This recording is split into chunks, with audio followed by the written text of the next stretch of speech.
Alejo Lopez continues to play his way into the 2023 roster conversation.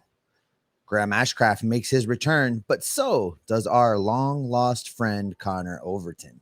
And Nick Lodolo continues to move towards the staff ace designation. We're going to talk about all that and more on today's Locked On Reds. Let's go. You are Locked On Reds, your daily Cincinnati Reds podcast, part of the Locked On Podcast Network, your team every day.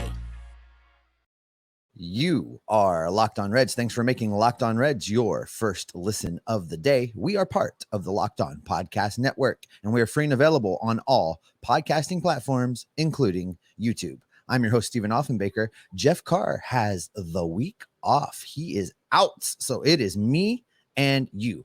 And I have a passion for baseball. I have a passion for the Cincinnati Reds. Been covering this team in podcast form for just about 5 years. So I've taken that passion and I've turned it into information for you. And on today's podcast, we are going to talk about whether or not Alejo Lopez has played his way into the conversation for a roster spot in 2023. We're going to check in on our buddies Graham Ashcraft and Connor Overton, who both pitched this weekend against the Milwaukee Brewers. And we'll talk Nick Lodolo and ask the question, is he earning himself the designation of staff ace? But where we're going to start is with Alejo Lopez, because he has really delivered in a season that it would be very easy for him to make excuses and not have delivered. So far this season, his slash line, he's hitting 285, 340, 362. So that on base percentage of 340, I think, is key. He gets on base. He gives others opportunities to drive him in and pick up the RBIs and score runs for this team. I know people want to knock the 362 slugging percentage and they want him to hit for more power, but baseball is trying to get away from the home run or nothing approach. It's why they're getting rid of the shift. It's why they're trying to rush the pitchers a little bit. It's why they continue to tinker to make the game, quote unquote, more exciting. Bring back the running game, make the bases bigger, get guys to steal, etc., etc., etc. Alejo Lopez, in his style of play, lends itself to that very thing. This is a guy that's a little bit of old school baseball. He's going to hit them where they ain't. He's going to get himself on base so can go back to the old days of get him on, get him over, get him in, right? This is a player that currently has an OPS plus of 91. That's 9% below league average, but consider this. It's the highest on the team right now. As far as the hitters go, Jonathan India, 90, Kyle Farmer, 89, Alejo Lopez, 91. That tells you everything you need to know about what he's done now that he's been given some consistent playing time. The Reds have jerked him around, up and down, back to Louisville, call him back up, all the while keeping players on the roster that really weren't as good as him. And we knew it. He knew it. Everyone knew it.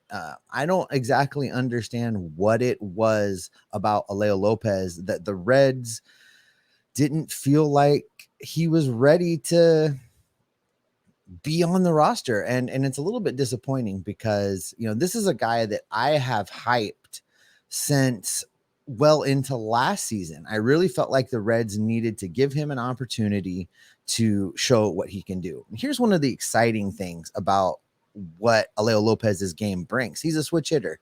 And I know we've talked about switch hitters before. I mean, Tucker Barnhart was a switch hitter, but problem was he couldn't hit from one side of the plate.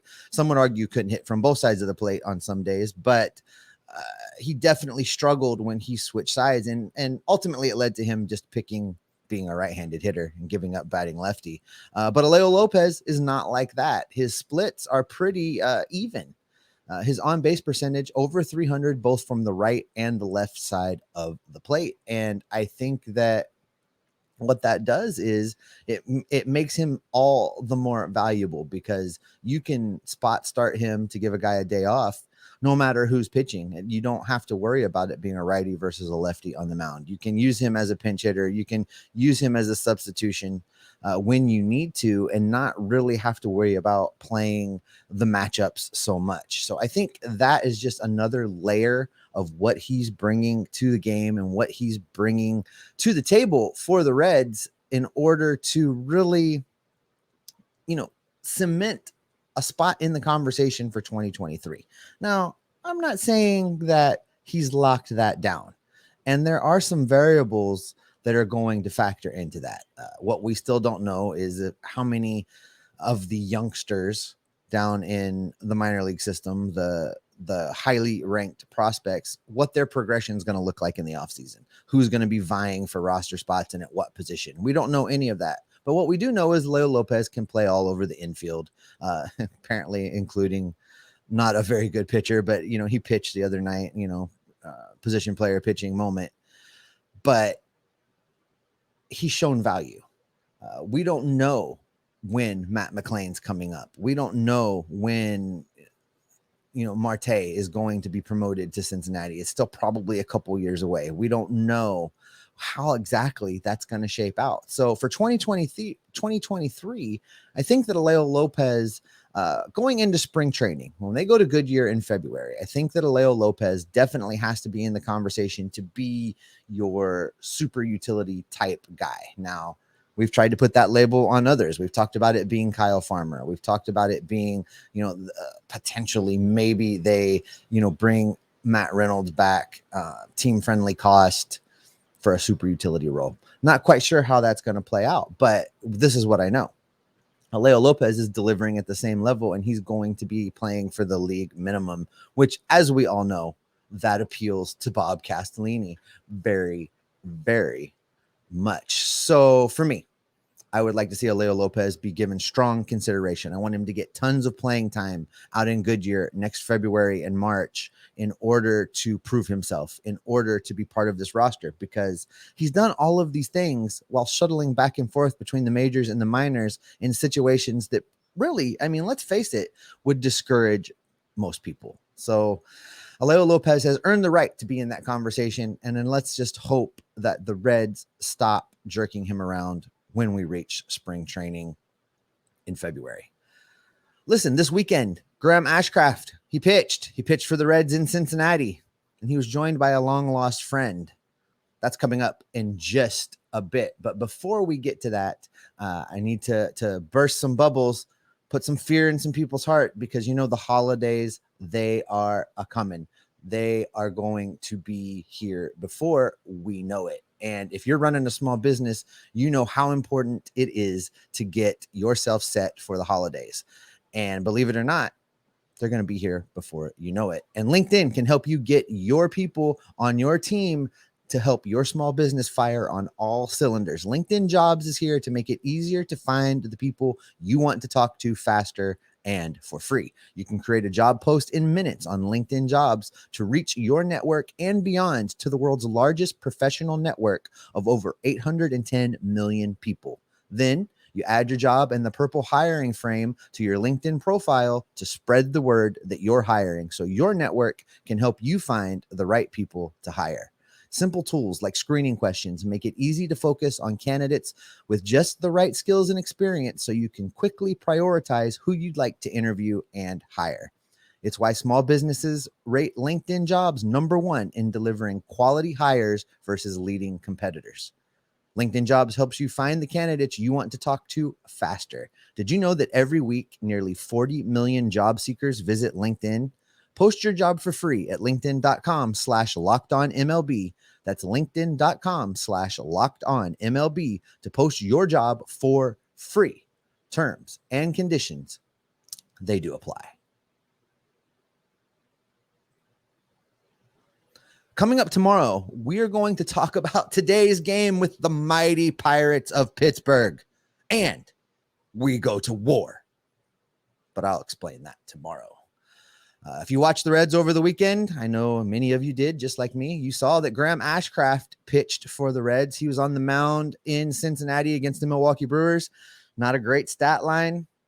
4 innings pitched, 8 hits allowed, 4 earned runs, He did strike out 2, and he didn't walk anybody. So those are some positives from that particular start. On the year, that makes his ERA 4.18, if ERA is something that matters to you. But here's the thing. Going back to before Graham Ashcraft's injury, let's take his last 7 starts. So that includes his start this weekend against the Brewers, plus the previous 6. The stat line's not that bad. 3.83 ERA in 42 1/3 innings pitched. In that time, he struck out 34 while only walking 11. This is what I know. Graham Ashcraft is going to be in the conversation to be part of the big dogs of the Reds rotation in 2023. I am not particularly worried about how Ashcraft looks towards the end of the season here in Cincinnati in 2022. It's a lost season. We've talked about it many, many times on this show. I'm just looking for players to get their repetitions. It's good that, Ashcraft has worked his way back. He's going to get a few more innings, going to face some more major league hitters. And I think he's going to find himself in great position in the offseason to be the number 3 guy of this rotation when it reconvenes in February out in Goodyear. And Ashcraft, he's one of those guys that we can really label as a surprise on the year. We spent so much time talking about Lodolo and Greene, and so much time talking about the Matt McClains, and so much time talking about who's getting traded. Is it going to be Luis Castillo? Is it going to be Tyler Mahle? Turned out to be both. But Graham Ashcraft was really overshadowed and came out of nowhere for a lot of fans to be the pitcher that he is this year. And I think the thing above all is that he's shown that it wasn't just a flash. He didn't have a good month and then fall off. He's been consistently good when he's pitched this year. So for him to work his way back, get a couple more starts, show us he's still that guy and what little bit of innings he has left to throw, I think that's great. I think it's good for Graham. I think it's good for the Reds to see that. And, I'm looking forward to him being the known commodity in next season's rotation, where we have a top 3 of those strong young guys. It's going to be exciting to go out to the ballpark and watch the Reds nearly every single day, just for the electric young pitchers that are going to be on the mound. Never mind what it is that these young hitters do and how fast the young prospects progress. These pitchers are electric, and they're going to be so much fun to watch. But Graham Ashcraft was not the only young, surprising pitcher on the mound for the Reds this weekend. Interestingly, the Reds used a piggyback scenario, and following up Graham Ashcraft was our old friend Connor Overton. Yes, that Connor Overton. That was this year. I invite you to think all the way back to the beginning of this year, back when we were trying to figure out where we were going to go. Connor Overton was in this Reds rotation and pitching very, very well.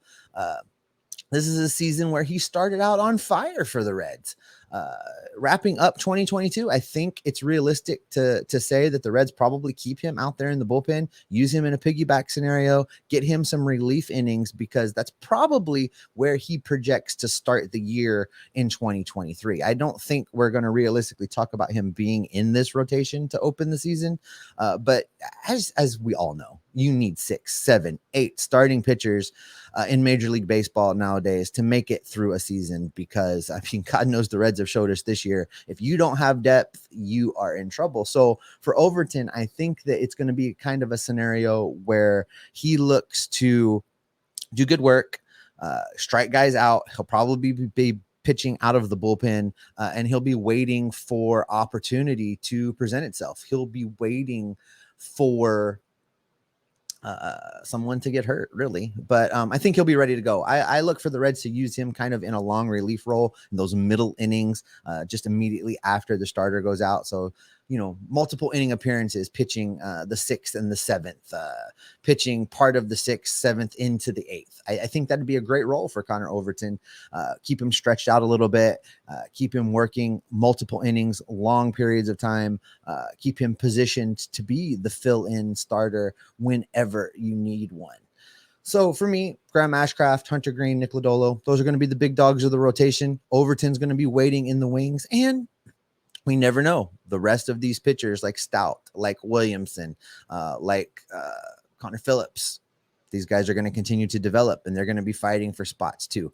It all lends itself back into that conversation of there's so much talent coming, and it's going to be so exciting to kind of see how the little bit of successes these guys are finding here towards the end of 2022 carry over into 2023 and make it possible for position battles and for some electric fights in spring training, where spring training is going to matter like it's never mattered in a long time for the Reds, I think, because there are going to be a lot of guys playing for spots. They're going to be fighting for roster spots. I don't recall a year recently where as many positions will be up in the air in the rotation, in the bullpen, the position players, so much battling going on when this team meets up out in Arizona. So we look to see how that plays out. I've mentioned Nick Lodolo a couple times, and we're going to talk Nick Lodolo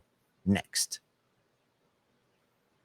You can follow the podcast on all platforms, including YouTube. If you're watching me on YouTube right now, thank you so much. Click subscribe, click the bell, make sure you get notified every time we post something here at Locked On Reds. You can also follow us on Twitter. You can follow me at S. Offenbaker, as it says on the screen. That's Offenbaker with 2 F's. Jeff's not here, so his plate's not up today, but you can follow him on Twitter as well. He is at Jeff Carr, but that is Jeff with 3 F's because, as I always tell you, spelling is hard for him, and he can't help it. And then you can follow the show at Locked On Reds as well. All right, Nick Lodolo has been pitching better and better and better every time he goes on to the field. And for me, it leads to this question. Has he done enough to earn the designation of staff ace? When this season started, when we opened the year, we spent so much time hyping Hunter Greene. The Hunter Greene hype train could not be stopped. And rightfully so. Hunter Greene, he's amazing velocity. He's super smart. He studies the game. He's super articulate. Great member to have on this team. Great pitcher, and he's going to do great things. And he may go out in the next year or two and end this conversation and seize back that staff ace role, that elite pitcher designation. But for right now, I think Nick Lodolo has done enough to be considered the number 1 starter on this staff. I think he's on the inside track to be your opening day pitcher next season because he's been amazing. He's done nothing but go out every time since he started this year and get better and better and better. This season, he started 18 games. He's thrown 98 1/3 innings. He struck out 126 while only walking 34. And that's really the key. He does not walk guys. He doesn't put them on base. I mean, look at his September numbers alone. He has struck out 44 players in the month of September. You know how many he's walked? You can count them on one hand. 5. 1, 2, 3, 4, 5. That's how many walks he's issued in the month of September. This kid's elite. He's getting better every time. I don't think we've even seen him hit the ceiling yet. He's going to continue to work on that back foot slider where it doesn't hit people as much as it has, and he gets more guys out. It's really amazing. He's really just gone above and beyond anything I expected to him. We look back at how the season started with Hunter Greene and Nick Lodolo. Greene gets that start in Atlanta to get his professional career underway. He does well. And what the hype train was already doing, it exploded and continued to just really elevate Hunter Greene all the way through probably post Los Angeles, where he went on his first skid and slowed things down a little bit. Now, Nick Lodolo had a different experience. He started that first game in Cincinnati and was clearly nervous. Clearly, adrenaline and nerves got the best of him. He didn't pitch well, but every start since then, he has studied, he has worked hard, and he has come out better than he was the start before. And I think that that's all that you can ask for from these rookie pitchers, all of them really, because that's what we want to see. It's that development. I talked about this with some of the other rookies on this team, that they should get the repetitions. We shouldn't be so focused on the results. And then at the end of the season, look at what the results are, see if we feel like they are developing and moving in the right direction, and then make decisions based on that. We see that with the position players and guys like Jose Barrero, who I've said, just play him. Let's see what happens. Well, I think the sample size has gotten large enough where you start to wonder if a Barrero type player is going to be in the long-term plans of this team when there's so many more guys coming. Same thing with these pitchers. Keep running Connor Overton out there. Keep running Graham Ashcraft out there. Keep running Greene and Lodolo out there. Let's see what direction they're moving. For me, Greene and Lodolo, no question, have just grown leaps and bounds, are getting better, are improving, are going to make this team great. They have cemented their spots as 1 and 2 at the top of this rotation. I mentioned in the last segment, I think Graham Ashcraft is your number 3 heading into 2023, and he has continued to deliver in a way that makes me not doubt that at all. Those are your 3 big guns. 4 and 5 are going to be up in the air, and you take every other pitcher that's pitched for the Reds this year, you look at how they're performing, and then you decide who gets to fill those roster spots. There's another rookie that I did want to make mention of because, it's Jeff's guy and it's pretty exciting stuff. And, he did something this weekend. Let's talk about Alexis Diaz for a minute. He continues to just get better out of the bullpen. I think the Reds have found I really hate the word closer. I don't want the Reds to have a closer. I think saves are overrated. But Alexis Diaz is that stopper guy. He's that guy you can call on when you need someone to come get you a big out, whether it's in the 6th, 7th, 8th, 9th inning. Alexis Diaz is that guy for the Reds. But he did record a save on Sunday in the 2-1 victory over the Milwaukee Brewers. That save is Alexis Diaz's 9th save on the year. And you may not know this, but that moves him past Heath Hembree on the Reds all-time list. That's where I'm going to wrap it up today, folks. I appreciate you listening. Thank you so much for listening to the Locked On Reds podcast. That's going to wrap up this edition. Coming up tomorrow, I will look back on that mighty contest between the Reds and the Pirates happening today, and we are going to talk war. And I'll explain that when you tune in tomorrow. Thanks for making Locked On Reds your first listen now. Make your second listen the Locked On MLB podcast. MLB expert Paul Francis Sullivan brings you humor, passion, and his unique perspective on every team. It includes the biggest stories from around the league and a little bit of Sully's unique sense of humor. You can follow the #1 daily league-wide podcast, a Locked On MLB, on the Odyssey app, YouTube, or wherever you get your podcasts. As for us, I will be here tomorrow because I, along with Jeff Carr, are Locked On Reds every single day. We will see you and hear you tomorrow.